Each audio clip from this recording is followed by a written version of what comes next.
Hi, this is Rabbi Chaim Coffin. Welcome to our 170th installment in the Torah portion of the week. We are holding by Parshas Vayikra. Vayikra, the first parsha in the book of Leviticus, starting a new book. We just finished the book of Exodus. Book of Leviticus, a lot has to do with sacrifices, and we've spoken about the purpose of sacrifices in a previous video. But it talks about burnt offering, talks about mincha offering, right? Speaks about meal offering, sin offering,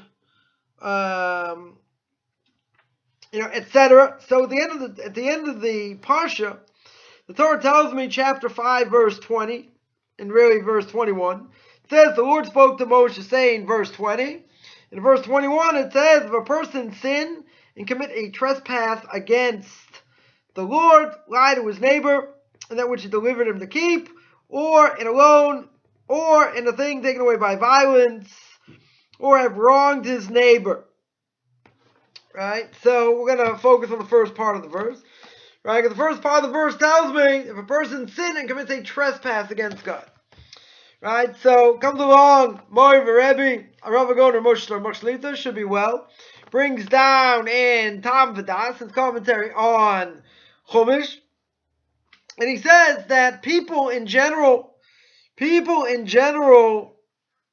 scoff their lacks in the laws of dealing with money. Right? When it comes to dealing with money and their laws. That he says, even people that are stringent, in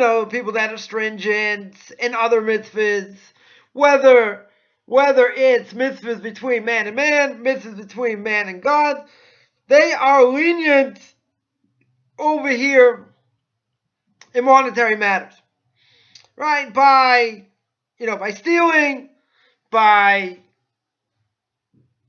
telling things the way they're not, by lying, meaning by dressing up something, that they're selling, but it's not really, it's not really on the up and up, and all that, right? So over here, it's considered, as the Torah says, right, it's considered like a trespass, that the main thing, as my Rebbe here points out, you don't make distinctions in the Torah, right? In other words, the Torah itself comes from one God, right? From the same source. Absolutely from the same source. And he warns, right? The Torah warns us many things. Tells us about keeping Shabbos. Tells us about other very stringent things in the Torah. Warns us, about stealing, right? About adultery, about idolatry, right? Many, many different things that the Torah warns us about. And at the end of the day, as we mentioned, comes from the same source. Right? So, if it comes from the same source, you've got to keep them all. Right? There's no such thing as being lax in one and not another. Right? You have to keep all of them at the same level. So he says, each person needs to put inside of themselves, right, a very solid foundation that money of his friend. Someone gives you something, or, let's say something to watch over, or whatever the case is. To you, it has to be like the Holy of Holies. You're not allowed to misuse it. You're not allowed to misappropriate it, etc. And you're not allowed, if he gives you something, you cannot use it without his permission. Because otherwise, that's considered gezela. So he says the fundamental thing, right? This is what we're going to harp on. He says like this. He says a person is lax when it comes to monetary things. So let's understand the laws of damages, right? There are major tractates of Talmud, Baba Kama, Baba Metzia, Baba Basra, Makos, and Edrin, right? There are a number of tractates that deal with damages. And most of the laws of monetary matters are Torah prohibitions. Right? Everyone goes to learn Hilchos Shabbos, blessings. And a lot of the laws are rabbinical. Most of the laws when it comes to stealing, paying workers on time, all these different things, at the end of the day, they're Torah prohibitions. Right? They're Torah commands. I mean, they may be prohibited, but they all come from the same source. Right? They're all Torah commands. Right? So many of them, a person transgresses. You say, well, isn't Shabbos so important? It is. But again, a lot of the laws, the source of them, is rabbinic. Many of the laws of money, right, monetary things, are Torah prohibitions, Torah commands. So first of all, it's interesting. If you're in business, you got to learn these laws.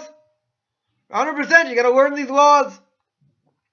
It's very easy to transgress a Torah prohibition. So he says you can't be lax over here. Just like you have the laws of Shabbos, right? You have other laws as well that are very stringent. So too, the laws of stealing, misrepresentation, other things when it comes to money, they're just as important. You can't slack off on them, just like you can't slack off in the laws of Lashon Hara or anything else, right? It doesn't matter if one's necessarily more severe, less severe, whatever the punishment is if we don't keep it, right? But at the end of the day, as Rabbi points out, they all come from the same source. So says the Gemara. Gemara tells us that there are three ways to test a person: kiso, kaso, and koso. Right? Kaso means how a person gets angry. Right? You can see what a person does, their level of anger. Koso, how they drink. Right? Do they drink a lot? What comes out of their mouth when they drink? Etc. And for us, the relevant one is kiso, meaning how a person deals with monetary things. Right? When it comes to money, in many ways, and many people will say this, you don't need a rabbi to say that, you don't need the Torah to say that. People will say that some people, when it comes to money, they're funny. Right? Ha! What do you mean funny? It means when there's a monetary issue, it's like they lose all rationale. They change into a different person. Why? Because it affects their pocket. Now, even though they may understand and they may know, I'm not allowed to do this, this should be forbidden, forget about the Torah, it's just not a good thing to do, right? Certainly to steal, misrepresent, or whatever. But they're overcome by greed, right? They're overcome by certain situations. A person may be, very desperate, and therefore they may look the other way when they're obligated to repay something, or whatever the case may be. But the bottom line is they're lax, and they'll justify why they're lax. But Rabbi points out that it all comes from the same source. If it all comes from the same source, then you can tell me, okay, forget about money. Forget about money. We'll talk about any other thing that the Torah requires for me to do. Could be lax in any number of things. But Maria is pointing out a fundamental principle. Right? The fundamental principle is that money does funny things to people. I mean, he doesn't use that language, it's my language. Right? What do we mean? It means when someone's obligated to pay something, or it's going to affect them. There are all kinds of leniencies and other things people will invoke so they don't lose. Right? So they don't lose money. Now, at the end of the day, something happens. In many cases, that's it. You're not going to recoup it. You take the loss. But no one ever wants to lose. When it comes to money, losing money is never an easy thing. So we rely on things or do things that we should never rely on, that are, pretty much after the fact. We wouldn't rely on it at the outset. Very simply, it's not a good thing to rely on. But see, we always want to help somebody. We want to try and make sure, that we're not going to take losses, if possible. And people are going to struggle. And why should they struggle more? And all these different things. So they'll justify what they do.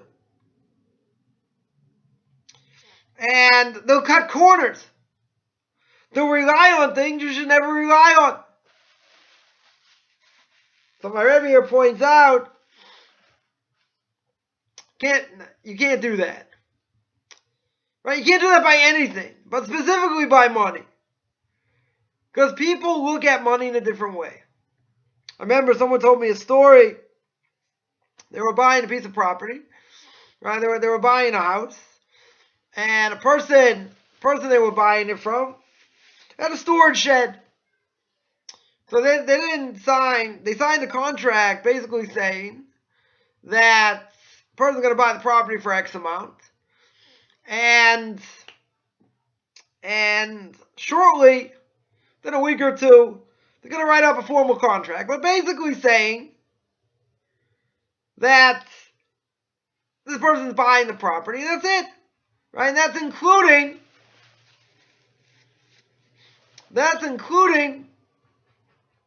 the storage shed. Now, what was mentioned there, basically anything in the storage shed, belongs to the buyer. Right? Not to the seller. Whatever's in there, the buyer gets. Right? That's part of the deal. So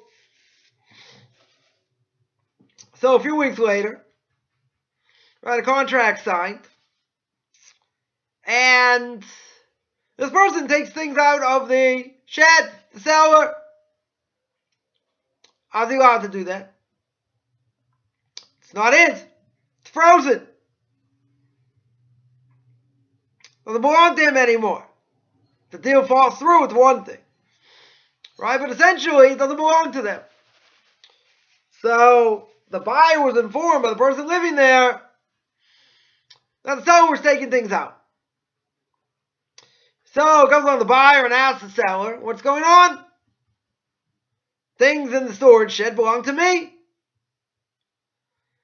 And this person squirmed like you can't imagine. No, I only meant this, and this wasn't implied, blah, blah, blah. But the buyer says statement foolish. It's explicit.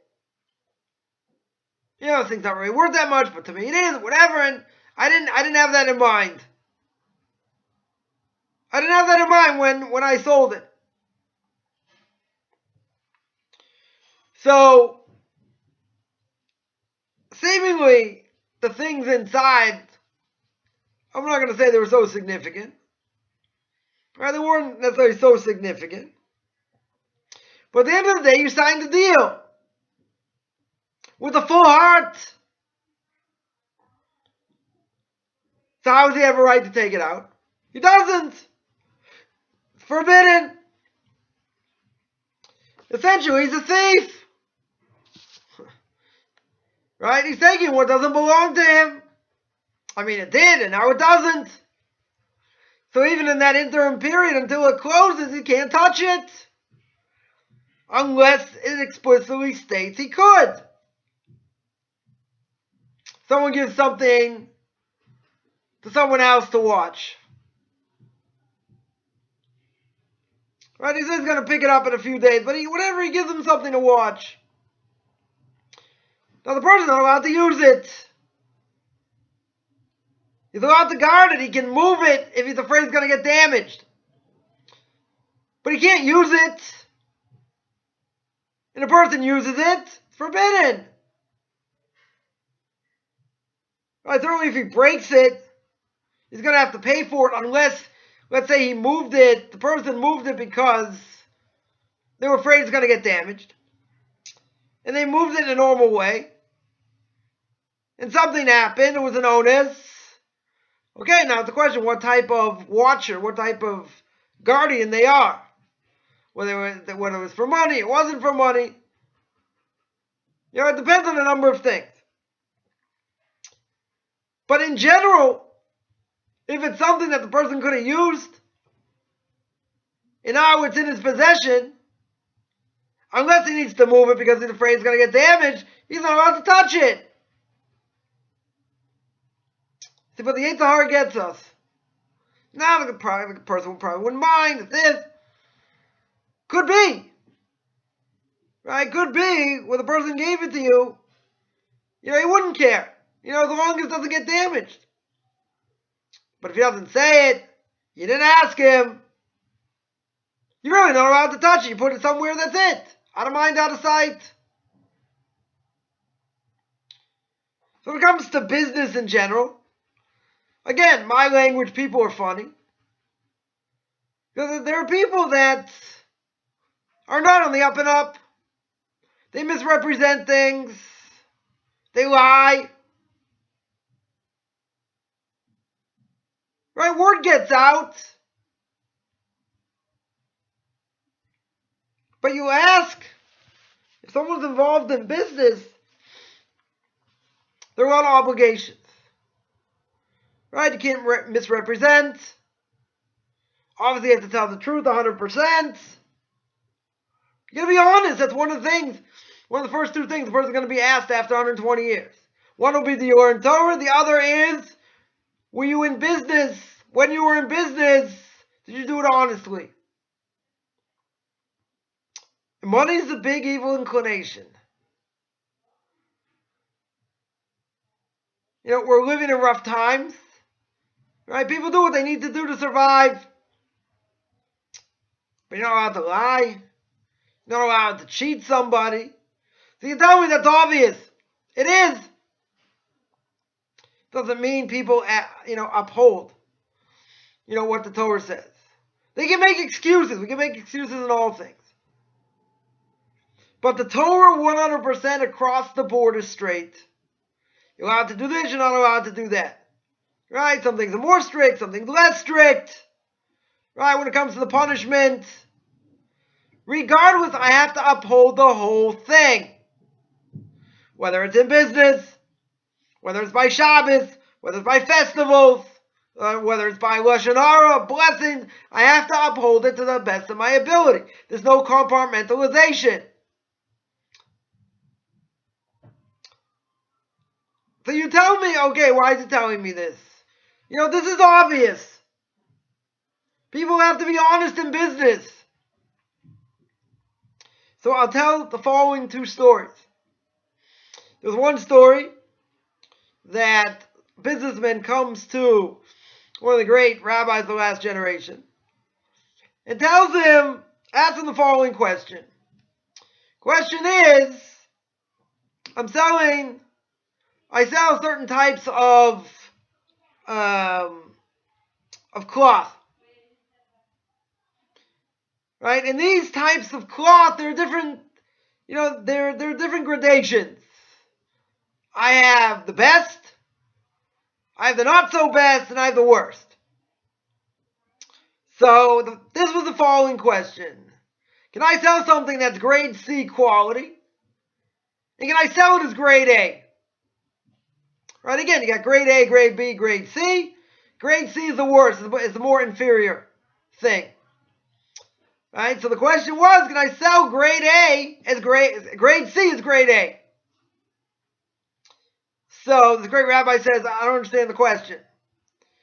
So he thought, maybe he didn't hear all the, what I said. So I'll say it slower and louder.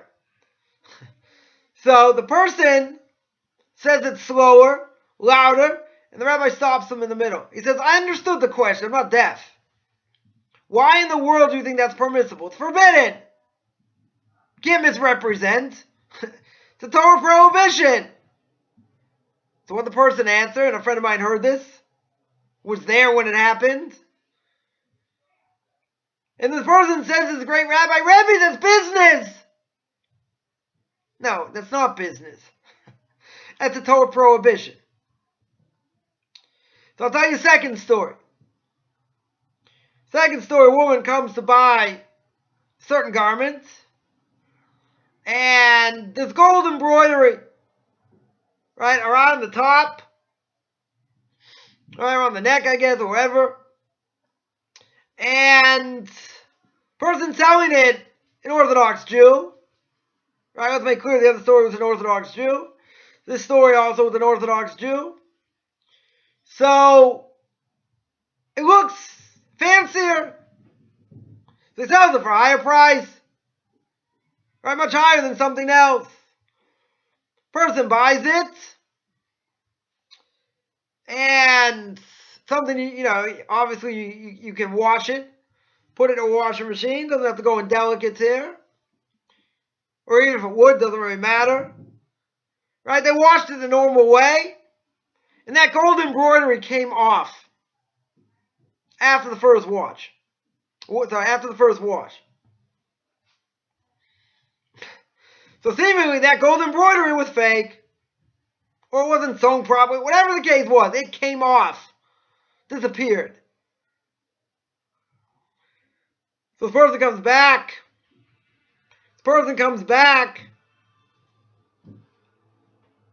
Tells what happened, and said, how could you sell me this inferior quality? This is not as expensive as it should be. It was inferior quality. And this person was a secular Jew. So the secular Jew tells to this Orthodox Jew, shame on you. You misrepresented. I mean, it's a Torah prohibition. You misrepresented.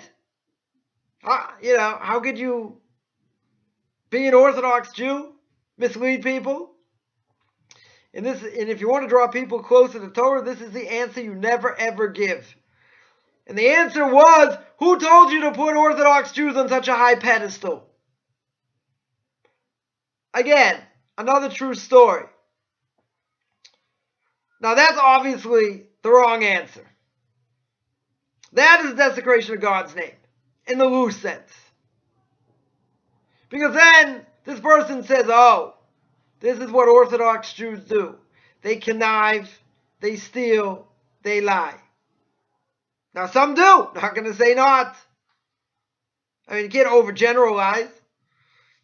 Are there unscrupulous people? I'm sure there are unscrupulous people. I'm not going to say, if I think it's a high percentage, whatever. To be in business is a big Yetzirah for a lot of things. Misrepresenting is a huge thing. But people get caught up. I don't know how you justify it. There is no justification. Because what the person answered, he didn't say, oh, I didn't know. This is really the first time it happened. No, he admitted it. Was it bad enough? But how does the other person look at them? Do what happened to ethics? That's how you do business? That's how you interact with others? Yeah, Orthodox Jews should be put on a higher pedestal, whether they like it or not. Because they represent Torah. So you're not allowed to lie. You're not allowed to misrepresent. You got to be honest. I mean, there are numerous stories. That I saw myself sitting in the most powerful rabbinical court probably in the world in Jerusalem, my Rebbe. It's all people that lied, stole, committed fraud, other things. And these are like, quote unquote, the frum of the frum. The crazy thing.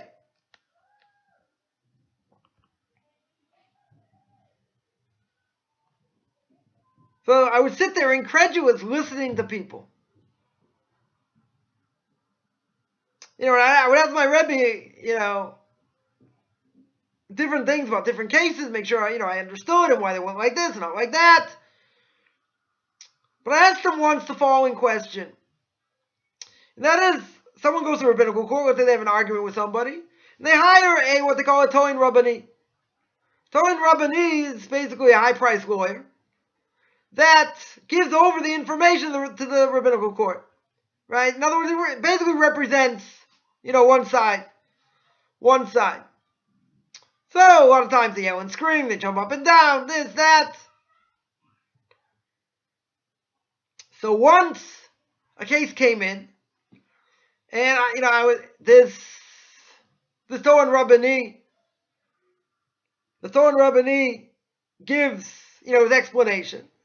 And I'm sitting there, and even I understood, I'm certainly no expert in monetary matters by any stretch.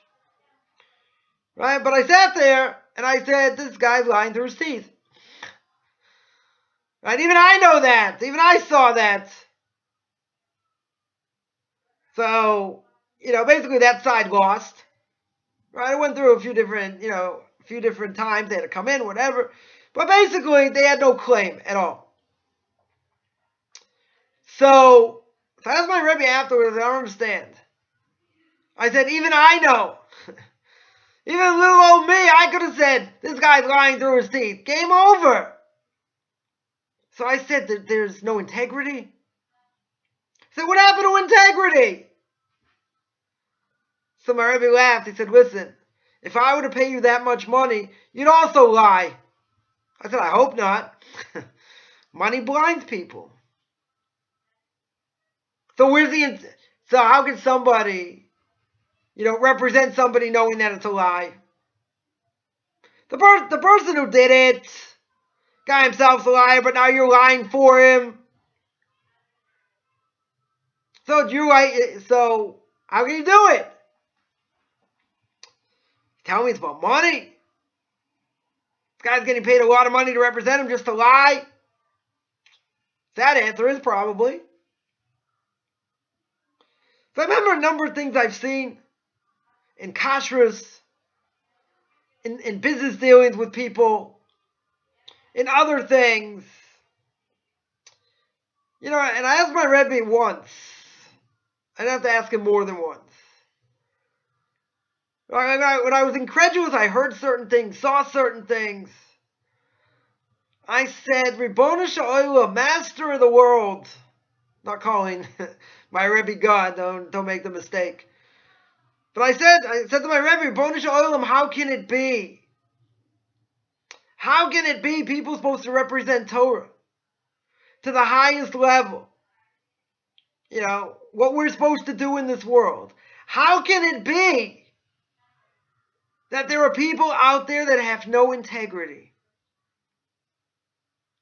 And they'll lie and they'll put non-kosher food in people's mouths.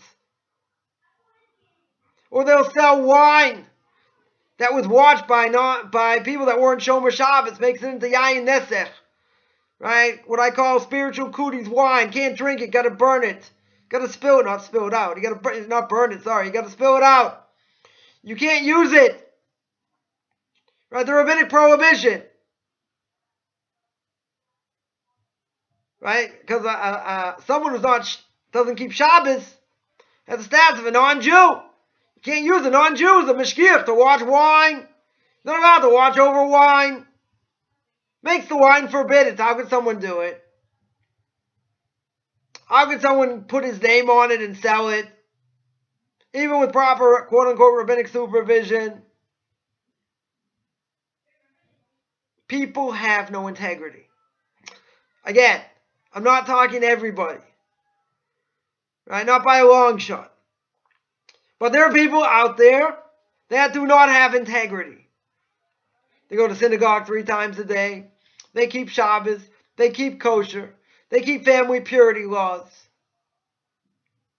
They keep a lot. When it comes to things like this, they look the other way. That's what my Rebbe is saying. When it comes to business and these type of things, we don't look at it the same way as Shabbos. We don't look at it the same way as ribbis, about lending with interest. We don't look at it as fire like immorality. Right? So the question is, why the heck not? Where's the difference? Right? Where's the difference over here? And a lot of these prohibitions are Torah prohibitions.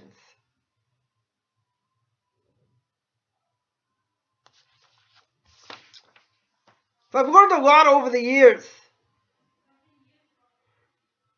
One thing I always tell people, I'll tell non-Jews, they move into a Jewish community. And you see Jews do all kinds of things, speak Lashon Hara, commit fraud, do other things. Do not mix up Jews and Judaism. Just because people do things and rabbis say things doesn't mean necessarily they're right. I get questioned a lot. How could this person say this? How could this person have done that? And my main answer is, they're wrong. There's no justification. So why'd they do it? Not my job to answer. I have enough trouble answering for myself. I'm not going to answer for someone else. People get caught up in fantasy. People get caught up in, I'm doing this for survival. God will understand. There's a famous story, when I say that, it reminds me of the story. There's a famous story with Rabbi Yechezkel Abramsky. Zecher Tzadik Livrocha, may his name be blessed. He was the Av Beis Din. He was the Av Beis Din of London. Remember, he had a very close connection to him. And Rabbi Abramsky told over the following story. There was somebody who was Shomer Shabbos, right? A Shomer Shabbos Jew, he kept Shabbos, and his job during the war was to do bombing raids of German planes, and bombing different places. So his life was put into danger every day. So Rabbi Abramsky asked him, how are you doing? He said, Baruch Hashem. He said, no, I didn't ask if you were religious. So I want to know how you're handling things. He said, very good. So he asked him, you're observing the holidays, you're observing Shabbos. So he said about Shabbos, yeah, except I smoke on Shabbos. All right, just the release. It's, from all the difficulty that I go through. So Rabbi Abramsky asked him, how can it be? How can you transgress Shabbos? So his pilot's answer was that God's going to understand. God understands that I risk my life in these missions. So God will understand what I'm under the pressure. And as if to say, you look the other way in this. So Rabbi Abramsky told him, you're making a very serious mistake. He says, you're right, you're going to get unbelievable reward for the self-sacrifice that you're doing. But what does that have to do with the transgression of Shabbos? There's no offset over here. There's no justification. Right? You can't say, well, because I'm doing this, God will look the other way for that. Because I'm not honest in business, God will be happy with this and that. Where do you get that? How is that possible to say? Rabbi Abramsky said, no such thing. They're two separate things. So the point here is, the Torah does not compartmentalize. The Torah itself has laws, things that are forbidden, things I'm obligated to keep, and it doesn't change. There are no distinctions. Again, sometimes the punishment is more severe, it's less severe, but whatever it is, it's one Torah. It's given by one person, and we're obligated to keep it.